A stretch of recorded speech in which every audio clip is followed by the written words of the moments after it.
नमस्कार, मैं हूं दिव्या। डेली यूपी में आपका स्वागत है। आज है 13 अगस्त, दिन रविवार। खबरों की ओर बढ़ने से पहले एक नजर सुर्खियों पर। रविवार को भी खुले रहेंगे राज्य के सभी स्कूल। विदेशी लोग भी अब ले सकेंगे अलीगढ़ के आलू का स्वाद। राजधानी लखनऊ में देशभक्ति के मौके पर मुफ्त में दिखाई जाएंगी ये फिल्में। यूपी में युवाओं को इंटर्नशिप स्कीम के तहत मिलेंगे 2500 रुपए। भर्ती शिक्षकों के इस मुद्दे पर यूपी विधानसभा में हुई चर्चा। चलिए अब बढ़ते हैं उत्तर प्रदेश के अब तक के 25 बड़ी खबरों की ओर विस्तार से। इरकॉन इंटरनेशनल लिमिटेड में अप्रेंटिस के पद पर निकली भर्ती। इरकॉन इंटरनेशनल लिमिटेड के अप्रेंटिस के कुल 33 पदों पर भर्ती निकली है।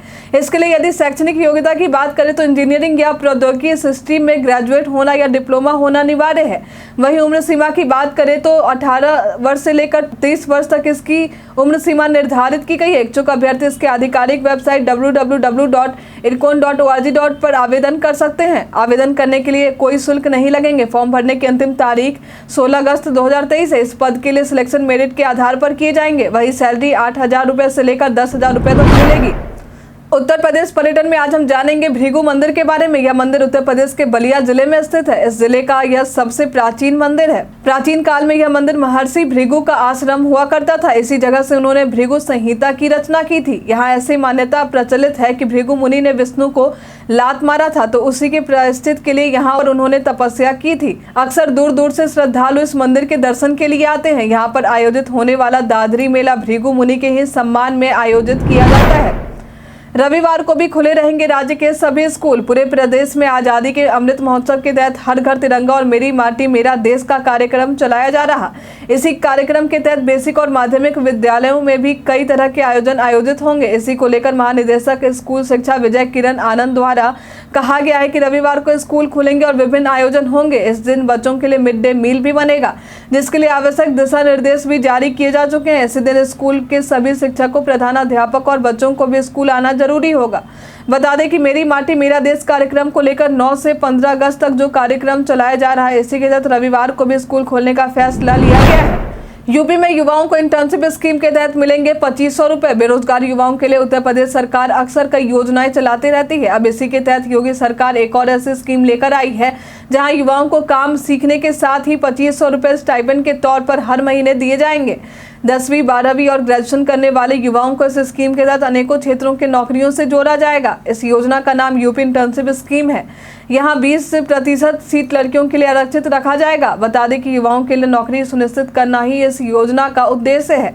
वहीं जो आवेदक इससे जुड़ेंगे उन्हें ट्रेड से संबंधित ट्रेनिंग इस योजना के तहत दी जाने वाली है, जहाँ केंद्र द्वारा 1500 रुपये तो वहीं राज्य सरकार द्वारा 1000 रुपये दिए जाएंगे। यहाँ 6 महीने से लेकर 12 महीने तक आवेदक ट्रेनिंग ले सकते हैं। उत्तर प्रदेश पहचान में आज हम बात करेंगे जितेंद्र लालवानी के बारे में। जितेंद्र लालवानी पेशे से एक भारतीय फिल्म और टेलीविजन अभिनेता है। इनका जन्म आज के ही दिन यानी 13 अगस्त को उत्तर प्रदेश के कानपुर में हुआ था। ये कई प्रसिद्ध धारावाहिकों में अपनी अहम भूमिका अदा कर चुके हैं, जिनमें क्योंकि सास भी कभी बहू थी, ससुराल गेंदा फूल, कृष्ण दास ही देवों के देव, महादेव, कसम तेरे प्यार की और नागिन 3 आदि शामिल है।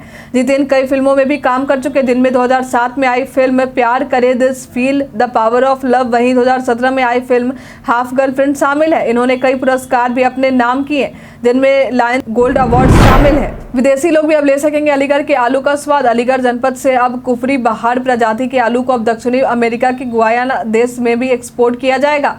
दरअसल मुंबई पोर्ट से 29 टन अलीगढ़ के इस आलू के कंटेनर को समुद्री रास्ते से रवाना कर दिया गया है। हालांकि अब तक अलीगढ़ से ताला, हार्डवेयर, मांस, बासमती चावल आदि भी एक्सपोर्ट होता आया है। यह आलू समुद्री रास्ते से लगभग 14,000 किलोमीटर का सफर पूरा कर गुयाना पहुंचेगी। बता दें कि अभी हाल में ही दिल्ली से आई टीम ने आलू के स्टैंडर्ड को जांचने के बाद इसके एक्सपोर्ट की इजाजत दी। सेकेंड हैंड स्मार्टफोन खरीद रहे हैं तो हो जाइए सावधान। अक्सर लोग कम दाम के चक्कर में सेकेंड हैंड स्मार्टफोन खरीद लेते हैं। इस सेकेंड हैंड स्मार्टफोन का बाजार भारत में भी बहुत बड़ा है। हर दिन लाखों सेकेंड हैंड स्मार्टफोन की खरीद बिक्री होते रहती है। लेकिन यदि आप सेकेंड हैंड स्मार्टफोन खरीदने वाले हैं तो आप सावधान हो जाइए। अभी हाल में ही दिल्ली पुलिस ने भी इसे लेकर चेतावनी जारी की है। दरअसल पुलिस द्वारा कहा गया है कि सेकेंड हैंड फोन व डिवाइस मोबाइल ऐप से खरीदते समय सावधान रहे, क्योंकि सेकेंड हैंड स्मार्टफोन बेचने के दौरान कई बार धोखाधड़ी भी की जाती है। इसलिए यूजर सेकेंड डिवाइस को खरीदते समय कुछ सावधानी रखें, क्योंकि हो सकता है कि यह फोन चोरी का हो, जिसकी वजह से आपको परेशानी का सामना करना पड़ जाए। यदि कोई स्मार्टफोन बेचने वक्त आपको कैश देने के लिए दबाव बनाता है और तो हो सकता है इस फोन का कोई ऑनलाइन रिकॉर्ड भी ना हो। इसलिए जब भी कोई सेकेंड हैंड डिवाइस खरीद रहे हैं तो उसे अपने किसी पहचान के ही व्यक्ति से खरीदे और खरीदने के वक्त हमेशा उस सामान को अच्छी तरह से चेक करें और साथ ही उसे सामान का बिल लेना ना भूलें। राजधानी लखनऊ में देशभक्ति के मौके पर मुफ्त में दिखाई जाएंगी ये फिल्में। उत्तर प्रदेश की राजधानी लखनऊ में स्वतंत्रता दिवस लोगों को एक बड़ा तोहफा मिलने वाला है। दरअसल इस अवसर पर राजधानी में देशभक्ति की फिल्में मुफ्त में दिखाई जाएंगी। जिलाधिकारी सूर्यपाल गंगवार ने इस संबंध में जानकारी दी। उन्होंने इसे लेकर मल्टीप्लेक्स और सिंगल स्क्रीन सिनेमा हॉल को भी निर्देश दिए हैं। साथ ही बताया कि पहले आओ पहले पाओ की तर्ज पर सिनेमा हॉल में सीट दी जाएंगी। कुल 14 मल्टीप्लेक्स में भाग मिल्खा भाग और IB 71 फिल्म का प्रदर्शन किया जाएगा। टेक ज्ञान में जानेंगे व्हाट्सएप के इस नए फीचर के बारे में। हर कोई आज के समय में व्हाट्सएप का इस्तेमाल करता है। इसके करोड़ों यूजर्स आज मौजूद हैं। अधिकतर काम हमारा इसी प्लेटफॉर्म के जरिए पूरा भी होता है। अपने यूजर्स को ध्यान में रखते हुए कंपनी अक्सर नए नए फीचर को लॉन्च करते रहती है। अब इसी कड़ी में व्हाट्सएप अपने प्लेटफॉर्म पर एक नए फीचर को रोल आउट करने वाली है। दरअसल वेब बीटा इन्फो की रिपोर्ट के अनुसार एंड्रॉइड वर्जन 2.23.17.8 के लिए नई व्हाट्सएप बीटा के साथ कंपनी ने सीमित संख्या में बीटा टेस्टर्स के लिए फीचर को रोल आउट करना शुरू कर दिया है, जहां हमें अब मल्टी अकाउंट की सुविधा मिलेगी, जिसके तहत यूजर्स के एक ही डिवाइस पर कई अकाउंट चला सकते हैं। उत्तर प्रदेश के मौसम का मिजाज, चलिए अब जानते हैं उत्तर प्रदेश के मौसम के मिजाज के बारे में। पश्चिमी उत्तर प्रदेश के 1 या 2 स्थानों तथा पूर्वी उत्तर प्रदेश के कुछ स्थानों पर बारिश या गरज के साथ बौछारें पड़ने की संभावना है। वहीं मौसम विभाग के अनुसार राज्य के 1 या 2 स्थानों पर मेघ गर्जन आकाशीय चमक होने की बहुत संभावना है। राज्य के 1-2 स्थानों पर भारी वर्षा भी होने की संभावना जताई गई है। वहीं आने वाले 3 से 4 दिनों तक राज्य के उत्तरी तराई और उससे लगे क्षेत्रों तक मानसून की बारिश के सीमित रहने की संभावना है। बेलपत्र से अस्थमा और डायरिया जैसे बीमारी का होगा खात्मा, कानपुर के वैज्ञानिक ने किया रिसर्च। बेलपत्र के बारे में तो आप में से कई लोगों ने सुना ही होगा। इसका इस्तेमाल अक्सर हम पूजा पाठ के दौरान करते हैं, लेकिन अब बेलपत्र के बारे में कानपुर और पंजाब के वैज्ञानिकों की टीम ने कुछ ऐसी जानकारी दी है जो किसी रामबाण से कम नहीं है। दरअसल इसमें पाए जाने वाले टैनिन, फ्लोनोइड्स और काउमेरिन्स तत्व अस्थमा और डायरिया जैसे कई बीमारियों का खात्मा कर सकते हैं।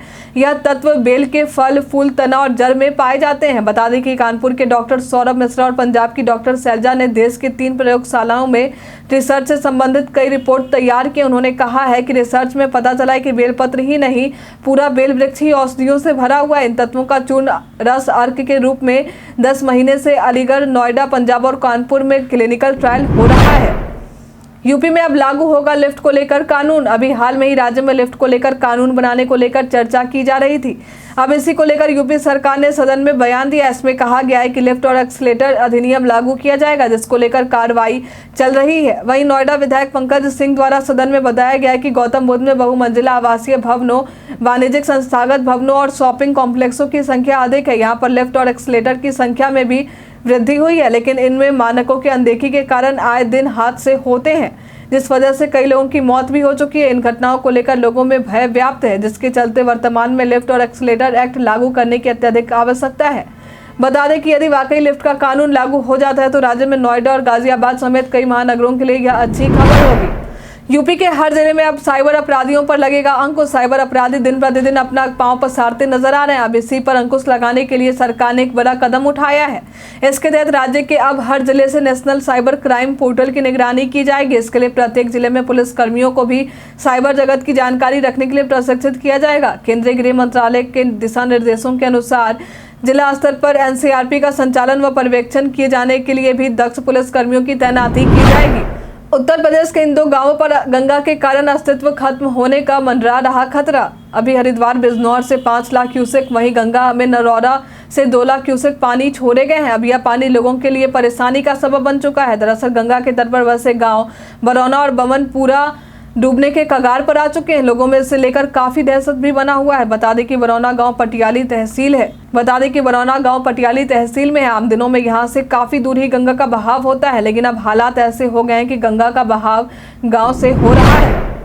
अब देर रात तक मथुरा में खुले रहेंगे श्री कृष्ण जन्म स्थान मंदिर। मथुरा में श्री कृष्ण जन्म स्थान पहले रात के समय 9 बजे तक ही खुला रहता था, लेकिन अब यह समय बढ़ाकर 9:30 कर दिया गया है।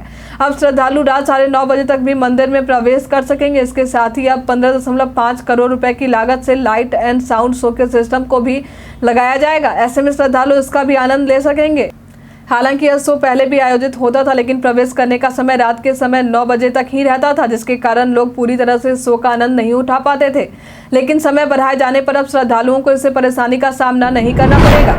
ज्ञानवापी मामले में वाद मित्र ने मंदिर मस्जिद के बीच जमीन की अदला बदली पर कही ये बात। स्वयंभू ज्योतिर्लिंग भगवान आदि विश्वेश्वर पक्ष के वाद मित्र और पूर्व जिला शासकीय अधिवक्ता विजय शंकर रस्तोगी ने श्री काशी विश्वनाथ मंदिर प्रशासन और अंजुमन इंतजामिया मस्जिद के बीच 2 साल पहले हुई जमीन की अदला बदली की कार्रवाई को विधि विरुद्ध बताया है।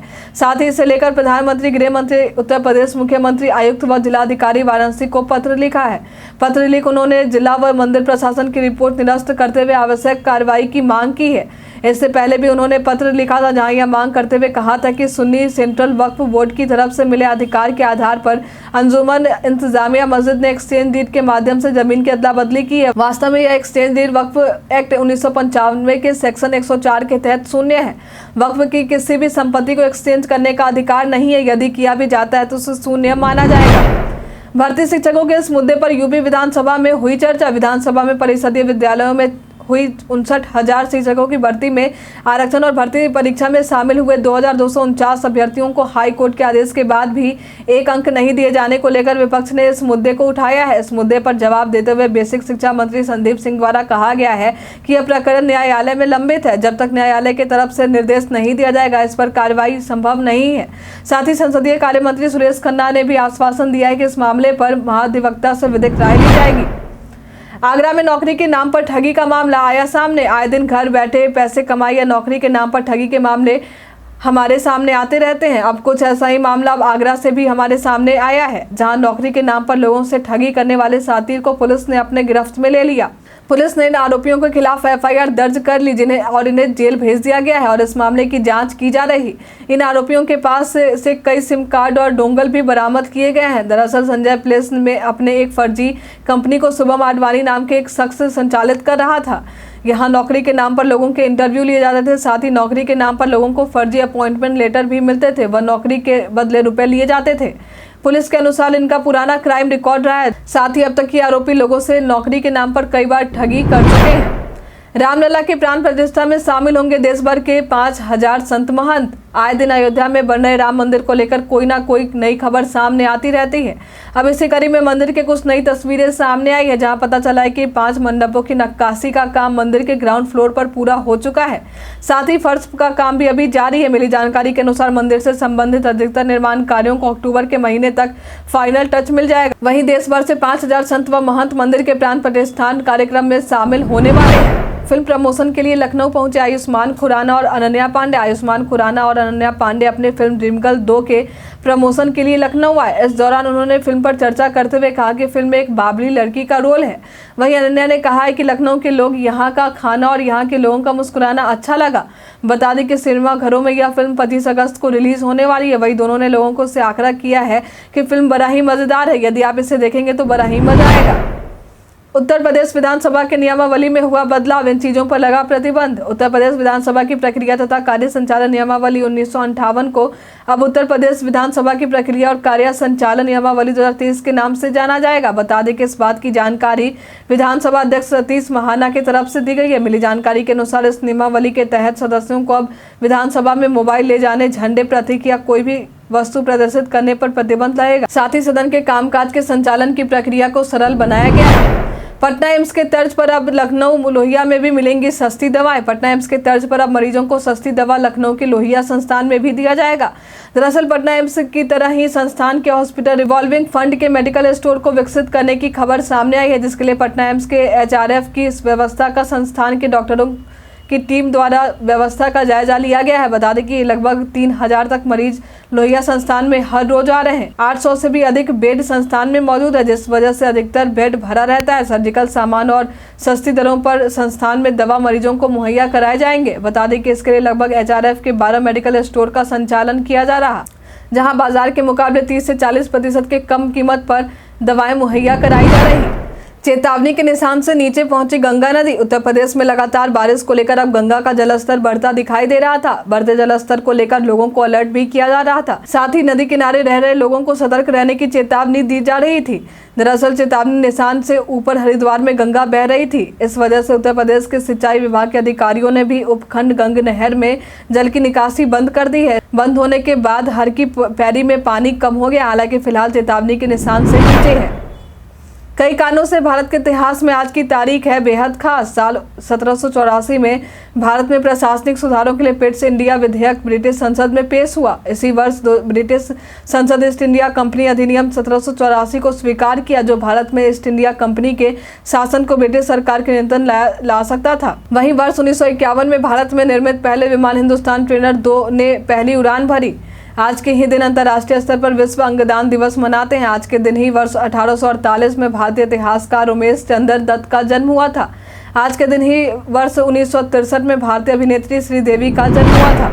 फ्लोरिडा में होने वाले चौथे मैच से पहले कोच पारस महाम्बरे का बड़ा दावा। वेस्ट इंडीज के खिलाफ फ्लोरिडा में होने वाले चौथे मैच से पहले भारत के गेंदबाजी कोच पारस महाम्बरे ने बड़ा दावा करते हुए कहा है कि आगामी मैचों में तिलक वर्मा और यशस्वी जायसवाल कम से कम 1 ओवर डालते हुए नजर आएंगे। युवा बल्लेबाज तिलक वर्मा ने वेस्टइंडीज के खिलाफ T20 सीरीज में दमदार पारियां खेलकर सुर्खियां बटोरी हैं। उन्होंने 3 पारियों में 139 के स्ट्राइक रेट और 69.50 के औसत से 139 रन बनाए हैं। उन्होंने सीरीज के दूसरे मैच में अर्धशतक लगाया था, जबकि तीसरे मैच में सिर्फ 1 रन से 50 से चूक गए थे और नाबाद 49 रन बनाकर लौटे थे। आज के लिए फिलहाल इतना ही। उत्तर प्रदेश के तमाम खबरों के साथ बने रहने के लिए देखते रहें डेली यूपी। और साथ ही अगर आप यूट्यूब से देख रहे हैं तो चैनल को सब्सक्राइब करना, और अगर आप फेसबुक से देख रहे हैं तो पेज को लाइक करना ना भूलें। और हाँ, आप उत्तर प्रदेश के जिस भी क्षेत्र से देख रहे हैं उस क्षेत्र का नाम हमें हमारे कमेंट बॉक्स में लिखकर जरूर बताएं। धन्यवाद।